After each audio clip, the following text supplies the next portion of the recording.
This is Agriculture Today. We are back now for our bi-monthly Ag Law segment, which is, as always, covered by Roger McEowen of K-State and Washburn University School of Law. He is joining us today to talk about the recent Prop 12 case that was brought before the U.S. Supreme Court, which was actually just done yesterday as we're talking about this live over the air. This was held yesterday, the hearing. And Roger, thank you so much for joining us. Well, good to be with you, Samantha. Absolutely. So before we get into the nitty-gritty of yesterday's discussion, let's go ahead, and if listeners are tuning in and they're not familiar with Prop 12, let's go ahead and give some background on that. Well, Proposition 12 was enacted by California voters a few years ago, and basically what it says, as relevant to this case, is that if you want to sell pork products in the California market to California consumers, you have to raise those sows in cages when they're giving birth, or the sow can stand up and turn around without touching any of the sides. And if you don't do that, you're not going to be able to sell into the California market. That's what Proposition 12 is. Now, it's important, very important to agriculture and to hog producers in particular, because California, while it doesn't produce hardly any hogs at all, there's just maybe 1% of the national market, or the fraction of 1%. 13% of pork products are consumed in California. It is a huge market to sell into. So if you're a hog producer in Kansas, Nebraska, Iowa, or elsewhere, you want access to that market. And so what California is basically doing is forcing a change in many production methods from many producers if they want to sell their products in that California market. And the question is whether they can do that. Absolutely, yeah. It would be an industry standard that would have to change if producers wanted access to that market. And it's big changes. It would be a total re-infrastructuring of a lot of facilities and things like that. And so it's big implications. Right, it is. And if California is allowed to do this, then the question is, are there broader implications in other areas of agriculture and other areas of the economy if a state can do this? And that's the broader question. Absolutely. And from what I understand, yesterday, 2 attorneys were brought in to represent agricultural stakeholders in this situation. So I know it was a 2-hour-long process, the hearing that they held. And the first hour were these 2 attorneys, really. Yeah, the attorneys for the producers had the first hour, and they got beat up horribly. That was nothing short of almost disastrous as I was listening to it. And the line of argument that they were making, I've written in prior writings that you can't go down that line of argument with the Supreme Court. They're not going to buy a Dormant Commerce Clause argument. You have to finesse it somehow. You have to couch it differently. And I was right. The court didn't buy those arguments. And so it looked like things were pretty dismal and it was going to go down the drain. Then the next hour, the attorney for the state of California took to the podium, and he likewise got beat up by the justices. So, turnabout was fair play, I guess. But the court was not really buying the arguments wholesale of any party in this case. Yeah, you mentioned that it was that Dormant Commerce Clause. And you mentioned that the last time we talked about this Prop 12 case, when it was first announced that it was going to the Supreme Court. That was a previous segment. If listeners are tuning in and they're interested in that, they can find that on our podcast history. But you mentioned that before then when we had that conversation, and you even said then this isn't going to be a strong argument, and yet it's still the one that was chosen. Yeah, they did stick with that because it was in their briefs, and they stuck with that argument, but they got pushed off of it pretty quickly. And in fact, Justice Thomas, who I've said earlier is the most vocal proponent of saying that there is no such thing as a Dormant Commerce Clause, he just flat out asked the legal counsel, he said, well, wouldn't national legislation solve this problem, solve this issue? And the answer was yes.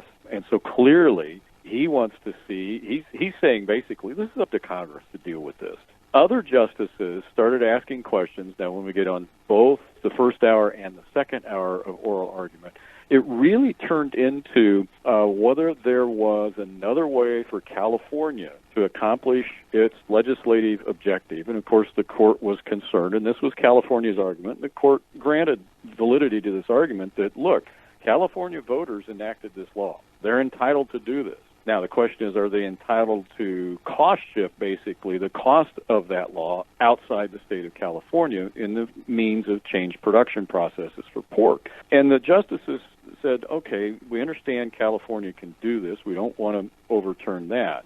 But what they're doing has extraterritorial impacts. Isn't there a different way California can accomplish its objective of not eating pork that is produced in a manner that they find abhorrent, was a word that I believe it was Justice Gorsuch used, in an abhorrent manner, can't they find a better way to do it? And then some other justices chimed in and asked questions, well, what about putting a label on the meat? Can this not be rather easily labeled? For example, a label that says this pork product was produced by production methods that do not comply with Proposition 12, and put that on the shelf with another pork product that says that has a label that says this pork product was produced by production methods that do comply with Proposition 12. And both parties admitted, yeah, that can readily be done.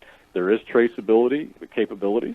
You can trace meat back to a farm. That can be either good or bad, and it can be labeled. I think they may try to thread the needle that way. But keep in mind, this was only on a motion to dismiss. So in the end, I think what happens here is that the court reverses the dismissal by the Ninth Circuit, sends it back to the Ninth Circuit for argument on the merits with guidance to the Ninth Circuit as the standard to determine constitutionality in terms of a less burdensome approach that California can adopt.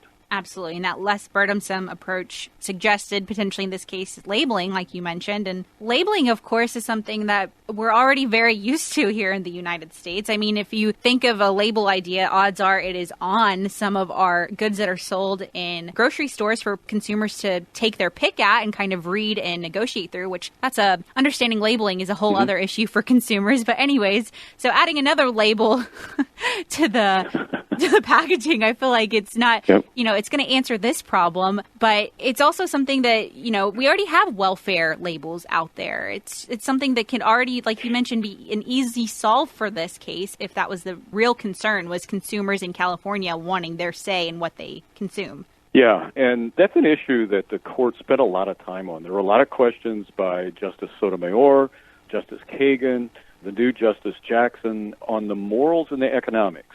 And what they were pointing out was, well, how do we balance this? California's morals may not be the same as Iowa's morals. I would put those in air quotes when I use that term here. Sure. Because one of the morals might be by an Iowa producer, for example, or a hog producer in the Midwest, that we think California consumers should have the lowest cost pork. And if you require us to change our production methods, that's going to increase the price of pork products on the shelf in California, and that's against our morals. Well, the justices pointed that out, and they said, well, California may have a different set of morals, and said, no, we don't mind the higher price of pork. What we weight heavier is the production process, and that that the animals are raised in a humane manner, and we view these small cages as inhumane. So the court was saying, tell us, counsel, how you balance those morals and the economics. And if we're just talking economics, that's one issue, but then legislation and policy decisions are moral-based, too. You always have your set of morals when you enact your laws in your state. So they really struggled with that for probably 30 minutes of the 2-hour discussion on this, the balancing of the morals and the economics. And economics can be morals. So it was a fascinating discussion, and that's where I think the court is probably going to try to provide guidance on a remand back to the Ninth Circuit. Now, I would caution listeners this. It's always very treacherous to try to predict what the court is going to do. So take what I'm saying with that in mind. We never know what the court's going to do. I'm just kind of trying to get a feel based on the questioning that the justices were posing, and I would venture to guess that the opinion when it comes out will be written either by Justice Sotomayor, Justice Kagan, or Justice Jackson. Those would be my three, and probably not Jackson, given that she's brand new on the court. So probably Sotomayor or Kagan would be my guess. But I do think it will survive a motion to dismiss, and it lives for another day. And from what I understand, even some of the arguments here that were brought up are two really, major questions. The other one was, what about potential for retaliation? What did that conversation really include? Yeah, that's a big issue, and I've written and spoken about that, and Justice Gorsuch focused on that, as did Justice Alito. And they said, well, what's to prevent another state from basically doing this same thing in retaliation to California with respect to a product that California produces? And Justice Alito used an example that I actually had used on a different media outlet earlier in the week. And that example was, let's say that Iowa conservation people persuade the legislature to enact a law saying that you cannot sell almonds in the state of Iowa that are produced from trees that are shaken by a tree shaking machine, which is the way that it's done. they have to be hand harvested because we are concerned about harming trees. Well, Iowa doesn't produce any almonds. California produces 100% of the almonds in this country, but Iowa does consume almonds. So they're saying you can't get into our market. And let's say that Iowa has 13% of the almond consumption market. And the justices said, well, if you could do this with pork products, then another state could do it with almonds. Another state could do it with, for example, apples. You could do it with potatoes. You could do it with all types of produce because some states produce things, other states consume things. And the question was, where does this stop? And that's a really good question. So that's another reason why I think the court will allow the producers to formulate their arguments back at the Ninth Circuit so that it can actually be heard on the merits to deal with these things. I think the court, if I'm reading them right, they're uncomfortable dismissing this case. Absolutely. Yeah. Like you mentioned, the conversation will probably continue from here, most definitely. And I guess that is my next question is, where do we go from here? What can we expect really to come of this case? And timeline-wise, what can we really expect? Well, timeline, if I'm right, and they send it back to the Ninth Circuit, you can expect an opinion probably in 3 or 4 months. So either late this year, although I'd be surprised, but probably early in 2023. If I'm right, it goes back to the Ninth Circuit. Ninth Circuit sets it for hearing. That happens, probably mid to late 2023, and then you get a decision in 2024.